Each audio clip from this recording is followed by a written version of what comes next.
class is later for later use. Okay, that means here my class is NTP class. Let us consider it as an NTP class. Before that class, I just a package. It is package NTP ensure install. On top of it, I just mention a class NTP. That's it. Then it will become a class. So why I write a class means it may be later used. So my code may be later reused in any other particular modules. Then I will use a class.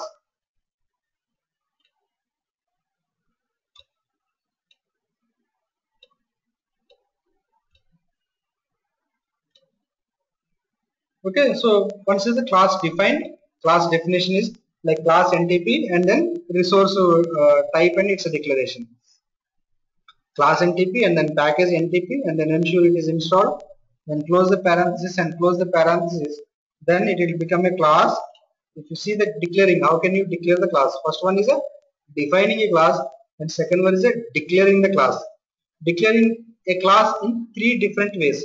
So in three different ways we can declare a class. So one is include function.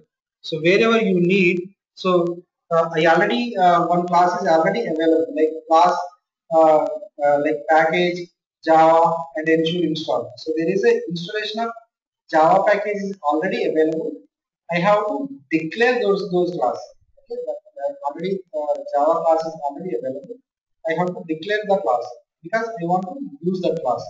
How can I use it? So I use the first one is include function. There is a include and Java. If you say include and Java, it will install your entire Java software in the particular machines where you are running the command. And require function. Okay, sometimes we need a require. We need to suppose if you are installing the Jenkins, so in that case we require a Java, right? Before that we require a Java, then we go for a require function and resource like syntax. Just like sometimes your class like resource like syntax. We have seen like class class NTP, uh, class NTP, single colon NTP, and then colon and then close it. This is so resource also will declare same thing, right? Resource like package and then file and then service and then command. Everything is a resource, and you will declare the resource also in the same manner. But same in same way, we can declare the class. Okay. So defining class we have seen. Defining class means it's just a resource declaration. It's just a resource and its relationship. On top of it, you will just mention it as a class and title, and then you will close the parenthesis. Then it will become a class. Why we need a class? So because we would like to reuse the same code again and again in a different models or same model. Suppose if I want to use, if I written if I don't write a Java, suppose Java I am using so many places. Like while installing the Tomcat, I need a Java. While installing the Jenkins, I need a Java. So if I write only one, like only one file, or if you don't write a class file, then what you have to do? You have to copy that file each and every place wherever you are installing the Tomcat, and you have to copy the same file to the Jenkins where you are installing the Jenkins, and you have to run the command. So, but if you are already separated, you already written some Java file which is separated, you want to reuse, then you can reuse in while installing the Tomcat as well as while installing the Jenkins. How can you reuse? So you can reuse using the declaring the class. Okay. First one is the defining class. Defining class is simple like a uh, package declaration, and on top of it you have to do the class name. That is a defining class. You want to declare. If you want to declare the class, you have to use include function and you have to use require function. You have to use resource type declaration. Okay. So you want to, if you want to declare your class, you have to use include function, or you have to use require function, or you have to use resource type declaration. Okay, already somewhere my class is available. If I want to use the same class, then I have to declare before use of that class. So how can I declare? I can declare using include function. I can declare using require function. I can reuse that same thing using a resource like declaration. Okay, resource like a declaration, resource like a syntax you can say. So include NTP and then require NTP and then class NTP and then the declaring the class means resource to be managed. If you are declaring the class means that is resource to be managed. Somebody is trying to use the resources. So that is why you are declaring the class.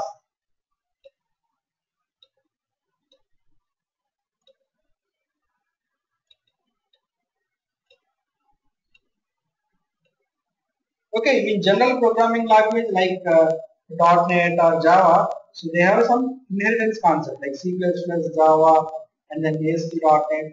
So this programming follows some inheritance concept. So inheritance concept means it's like a polymorphism. So here something if I like node base node. So one is my base node, and in that I include SH, I include NTP. So if I am saying include here means what? Include SH means what? SH somewhere it is a class. It's a defined class. So I am using a class SH class here. Include NTP. Include NTP means I NTP means what? This is NTP like writing like NTP here. It is somewhere in our modules like class NTP. Okay, class NTP and then package.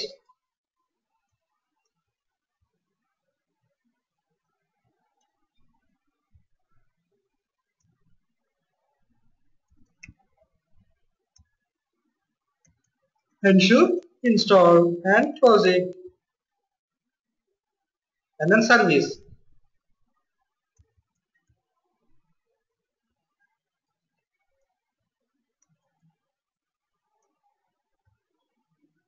Service NTP and then ensure it is running.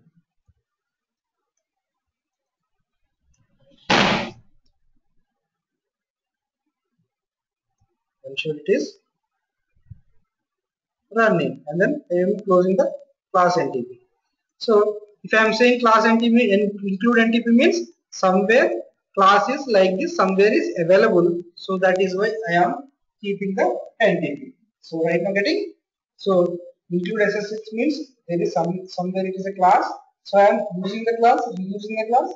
Include NTP means somewhere NTP class is there. I am reusing the SASIAN class. Right? That means I am declaring the class here. So somewhere else I already defined the class NTP. I already defined the NTP class as well as SH class. So where here I am using the class. I am declaring the class. You can say I am declaring the class. Somewhere else it is already defined. Here I am declaring the class. Why I am declaring? I want to reuse the class. Okay. If I want to reuse the class, I need to declare the class first. Okay, so if you want to declare the class, you have to define the class first in somewhere else. Okay, so if you want to reuse the code, you have to declare the first, and if you want to define the class, you have to declare the sorry. If you want to declare the class, you have to define the first. Getting? So same way, we have like inheritance concept. Inheritance concept again like a polymorphism in Java or ASP.NET in C++. So same way we use if it is something in base node, some base node is there. So in that I include SH and as well as I include NTP. But whereas test there is a test node is there. So I include only Nagios. I include only Nagios. Why I include only Nagios? Because it is inheriting from the base node. Base node means include SH, include NTP. That means I know test utopia.net, so you will include SH as well as NTP as well as Nagios. So you are going to install 3 softwares in the test.utopia.net. Okay, did you see the understanding of the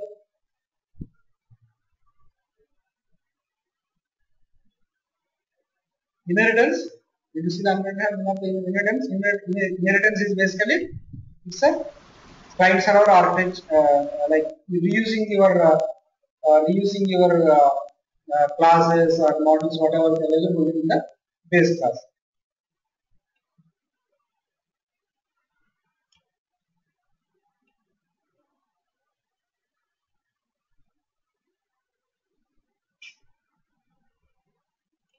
Okay, it is like your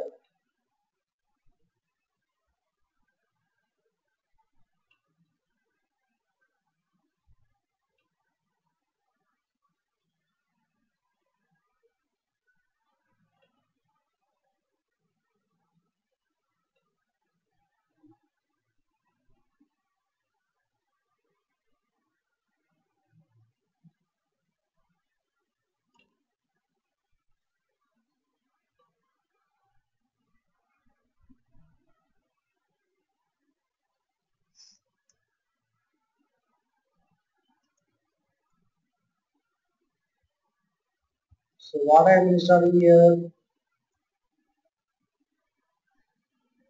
I am including NTP as well as let us say Nginx. Okay, and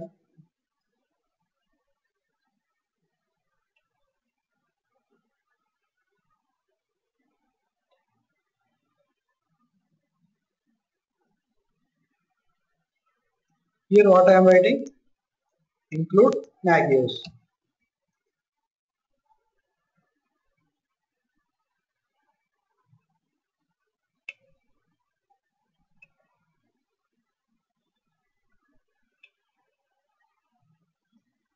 This is inheritance. So you can call it as a inheritance. Okay. So this is a chain node. This is a base class.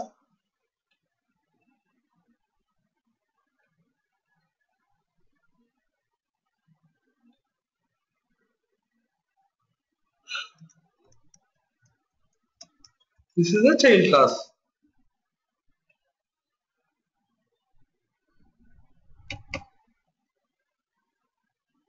Okay, getting right?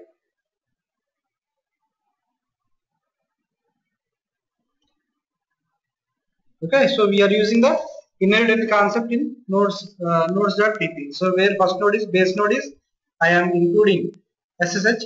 Including SSH means I am declaring the SSH class. Somewhere it is already defined.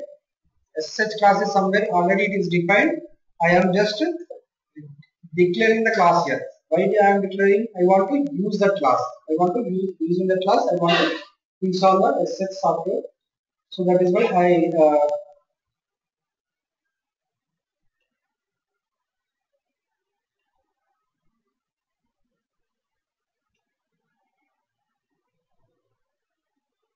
okay. So that is why I use like in inheritance concept. The inheritance concept is like base node. Something base node we can include SSH as well as include NTP, and then in child node only you can include Nagios because you are inheriting from the base node. Whatever the base node softwares are available, so all the softwares are available in your node, and extra you can include Nagios.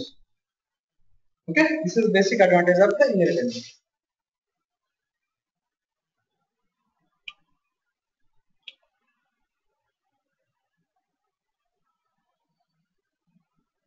And there is a meta parameter concept is in Puppet. So meta parameter means chaining arrows, forming relationship between the resources. So as we discussed earlier, your manifest means what? Your manifest means it's like a resources, and it's a relationship. Okay. So resources and relationship. Resources means we know how to declare the resources, right? Resource because everything is a resource, like executing command is a resource, and file is a resource, and service is a resource, and package is a resource, and server also resource. Everything, each and everything is a resource in your manifest file, Puppet manifest file. So But if you have to make some relationship between the resources. How do you make the relationship? So we will see. So chaining arrows forming the relationship between the resources. There is a chaining arrow concept. Suppose you know how to chain arrow chain. So you just mentioning the arrow. So then you can make a relationship between the one resource and second resource. Okay. So first concept is chaining arrows forming relationship between the resources. Chaining arrows forming relationships between the resources. And second one is before. Before is resource is applied before target resource. Okay, so that is a way of difference. Before means what? The resource is applied before target resource.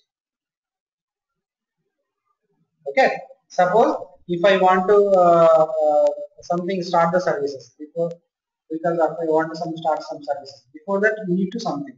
So that is why. So we need to mention it as a before and require. The resource is applied after target resource. Okay, resource is applied. Resource is applied after the target resources. Okay, the requirement something. Suppose if you are installing the Jenkins and something, you need you require Java, something like that. So before is resource applied before a target resource, and require is resource is applied after target resources. So it's before and then require. And notify is like before the target resource will refreshes the notifying the resource changes. Okay, notify is like a before, and then the target resource will refresh and notify the resource changes. Something is already, so you are going to apply something on particular machine, but so you want to notify something, already something is there, or it is time to refresh and notify the changes what are already there. And subscribe means like required plus the target resource will refresh if the target resource changes. Okay, if already target resource is changing something, then immediately it will let your you know uh, program will know about the uh, subscribe. Okay, if you are talking about the subscribe means it is a required plus the target resource will refresh the target resources changes. Okay, subscribe is what like required plus the target resource will refresh if the target resource changes. And relationship chaining is package NTP and then chain it file ntp.conf and chain it service NTP. Okay, service is NTPD and then package is NTP and then file is ntp.conf. So these are all interrelated. So you can say these are all interrelated. So that is why we give chaining arrows. We can say it is a chaining arrows forming relationship between the resources. So manifest file contains resources and its the relationship. How can we mention the relationship? So only using the chaining arrows or meta parameter concept. Using the meta parameter concept only, so we can chain the resources, each and every resources. If you see here, there is a package NTP and then file is ntp.conf and then service is NTPD. So you are making the resources the resource chaining, like like chaining arrow. This is a chaining arrow.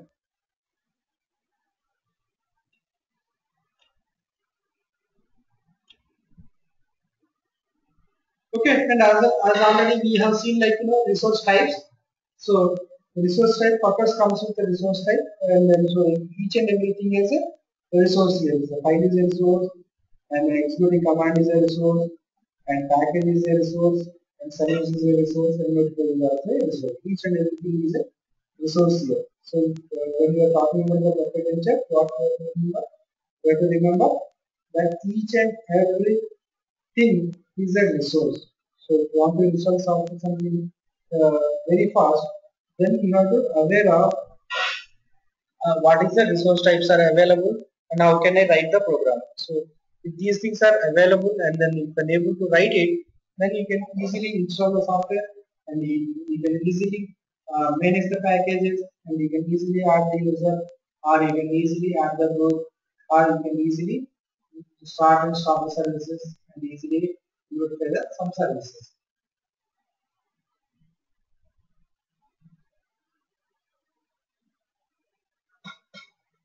Okay, guys, getting right? Okay, resource type means executing, and then package, and then file, and then service, and then notify.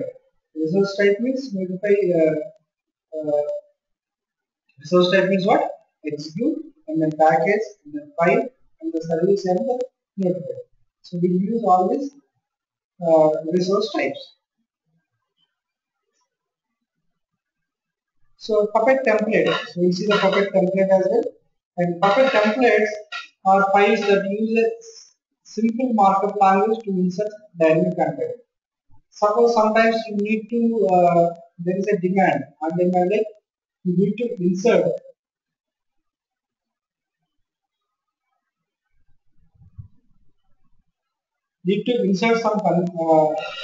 some dynamic content. Okay, whatever there in the files, that is a static content. So whatever you want to add anything dynamically, then you will go for a template. Okay, then template concept is like how to have a personalized configuration for node, and use ERB language and retrieve and users.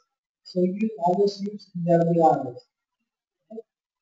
ERB language, once you want to use the ERB language for dynamic content, and typically used with the file resources. We are using the file resources. Example is file ntp.conf, and then we give the path. The path is equal to etc ntp.conf, and ensure is installed, and the content is template ntp/ntp.conf.erb, and what is that one, and then what is this.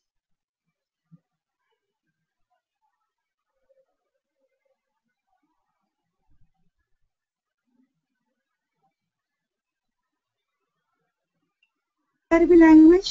Which one? Sorry? What is ERB language? That's a Ruby What language. is ERB language? That is a Ruby language. Ruby language. Yeah. So for writing some dynamic contents, we use the Ruby language.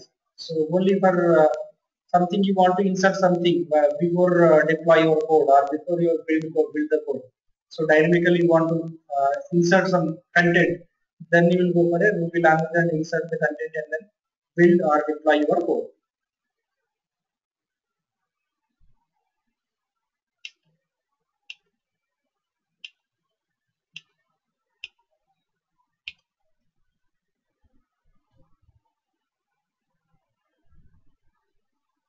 This is a Puppet reading order.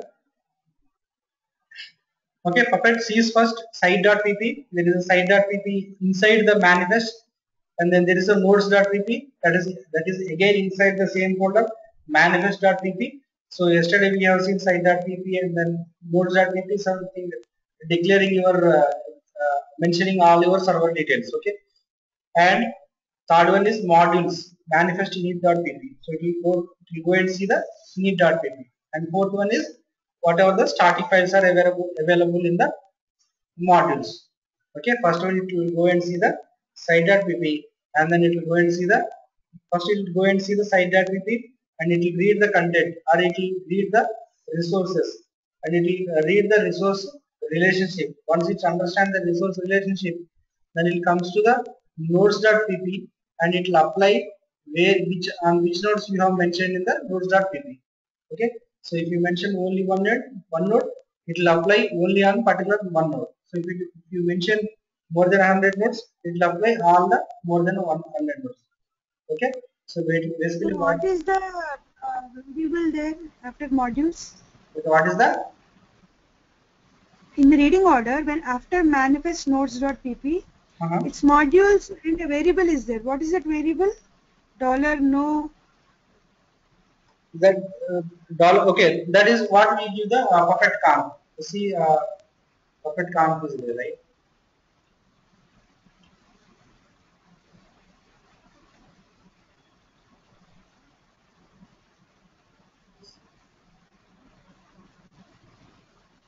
Is there like dollar var here, dollar conf here? Correct. Yeah, same so way. Yeah, var here means dollar var here means you will get the variable from here, right? Active path means So dollar. what is the directory path? That is what it is there, right? Yeah, so var directive is var lib and puppet, right?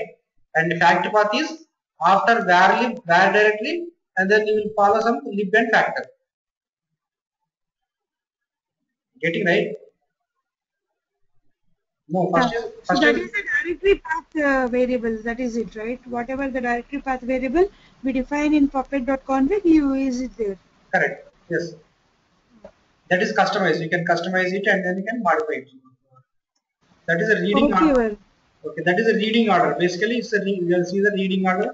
First, it sees the site.pp, and then it will go to the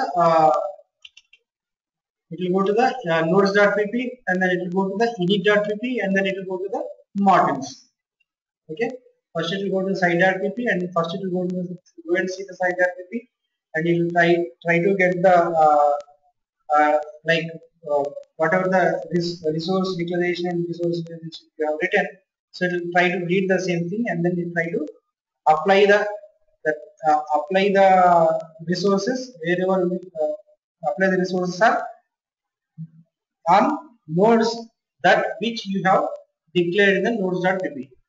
Okay, so whatever the code you have written in the site.pp, it will apply all the nodes that you are mentioned in the nodes.pp.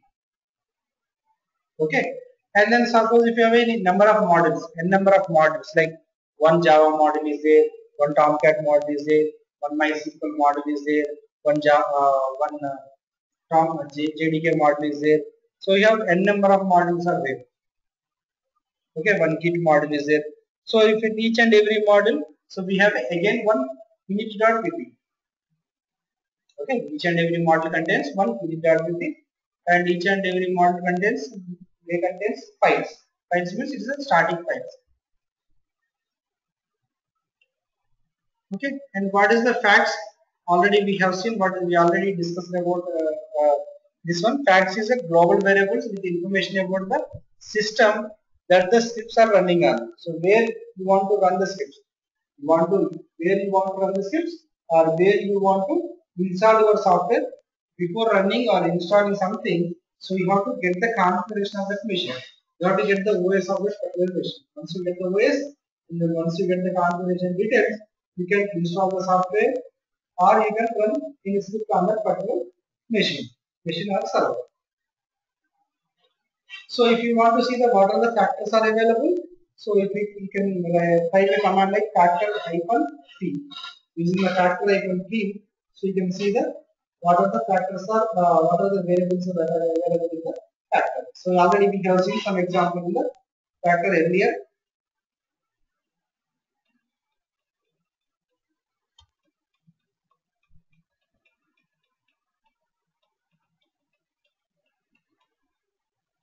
Below is it?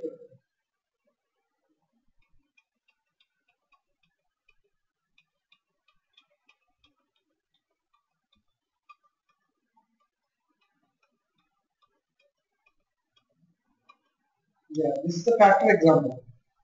See factor, so you get the architecture and then IP address, and then whether it is in virtual machine or not, we give it, and then so kernel, what is the kernel operating system, and then what is the kernel version, and then what is the operating system, and then what is the operating system release, and what is the physical processor count. So you will give all the details, you get all the details before you install any software on a particular machine, or before you want to write something, or before you want to do something, or before you want to apply some patches, or before you want to something open the firewall and all. So we will go for it. We will go and see the factor details. So because it will get the complete details of your configuration machine, so that based on that, so you can install the software on that particular machine.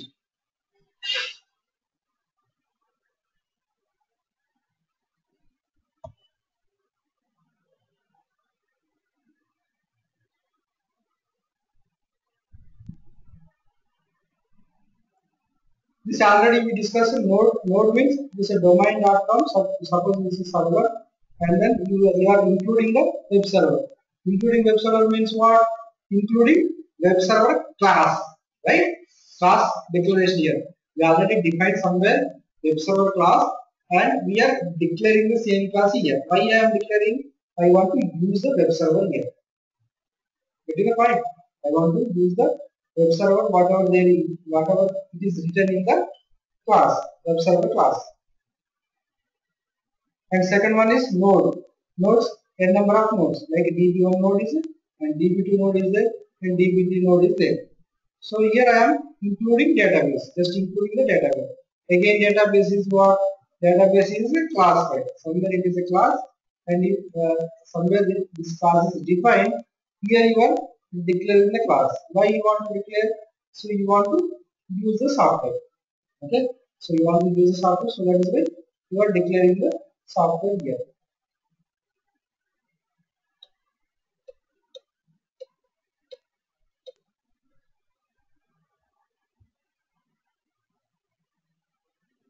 Okay, creating model. So model is basically already we have discussed that it is a combination or it is a collection of your manifest.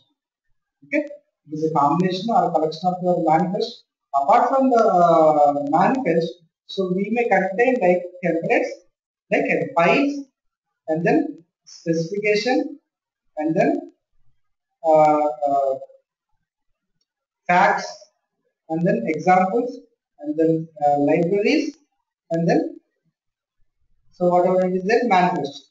So we need to have a manifest.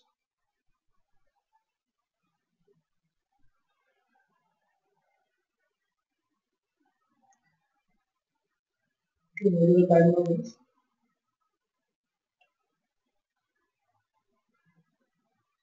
Okay, we need to have a manifest. So these are all things we need to declare any model, to define any to create any model.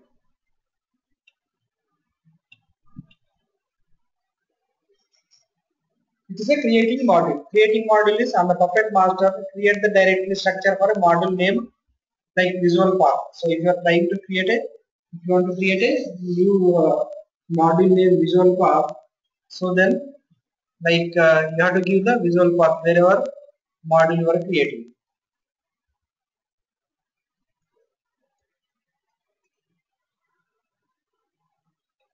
And wherever my model is there, you have to just mention Visual Path.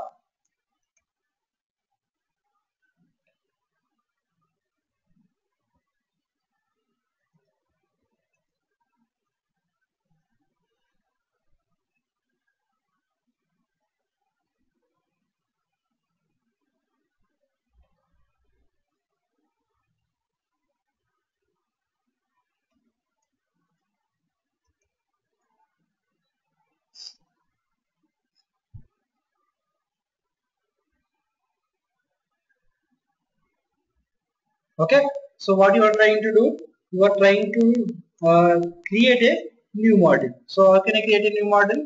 It is simply creating a one new directory. Okay, so if you want to create any new model, what you want to do, it is just simply creating a new directory. Okay, sudo make directory -p visual path and manifest. Okay, so manifest means what? It stores all the manifest files. It's collection of manifest files which contain the class.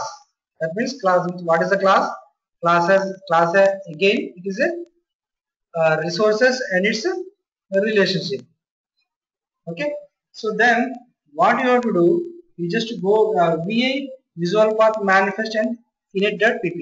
So as we discussed earlier, so Puppet Master will see first what is that site.pp, and then it will see the nodes.pp, and then third one it will go to the init.pp which is in the module. Okay, so in init.pp, so you have to mention like class visual path. Class is a visual path, and then this class name should map with your module name. So whatever the variable name, whatever the name you are giving for the class, that same name should contain your module. Module name and then your class name should be same. Okay, module name and your class name should be same. Use module in main manifest. Sudo vi etc Puppet manifest site.pp, in that node default and node host name and include visual path. What I am doing here,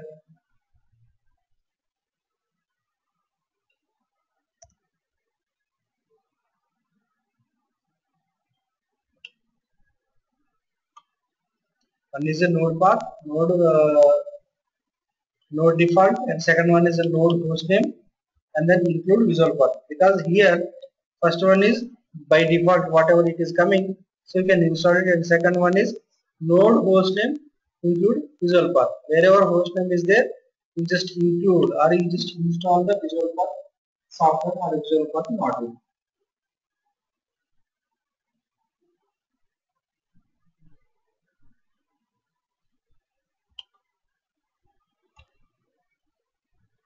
Getting guys, and then you say just puppet agent and then minus test, and then you will see that you go to the web browser and then you give the IP address of that machine, and then info.php, then you will see the whatever the installed software. Okay, whatever the installed software.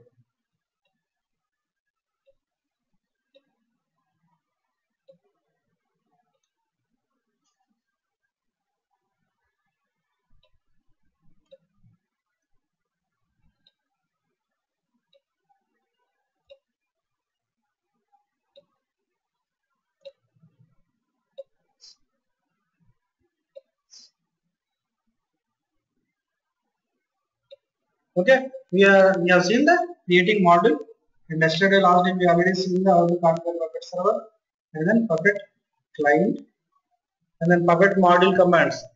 Some of the Puppet module commands like build, changes, generate, install, list, search, uninstall, and upgrade.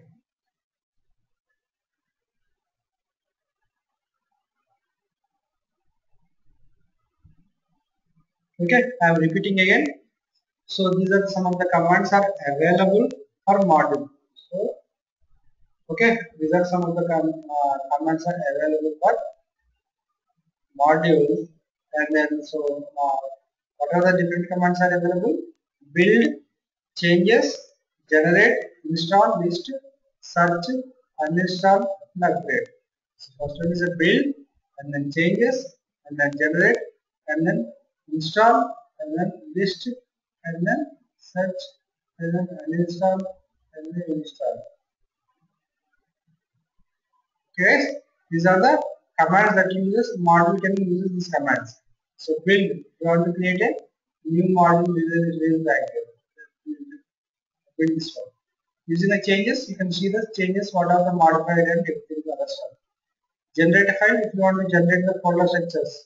So if you generate the folder structures, what you like, and then so install a module from the Puppet code. Suppose if you want to install something or any module from the Puppet code, so you can install from using the install command. And list, so list the installed modules, what are the modules are there, it is something installed, and then you can use it. Okay, and search the Puppet codes for a module. Suppose if you want to search, there are a number of modules are available, so if you want to, you can search it and then get the module wherever you want to look for. Okay, and then upgrade and uninstall a Puppet module, and upgrade a Puppet module. Suppose if you want to uninstall it, using uninstall you can uninstall the Puppet module. Suppose upgrade means you can upgrade a Puppet module, so you can do either upgrade or uninstall.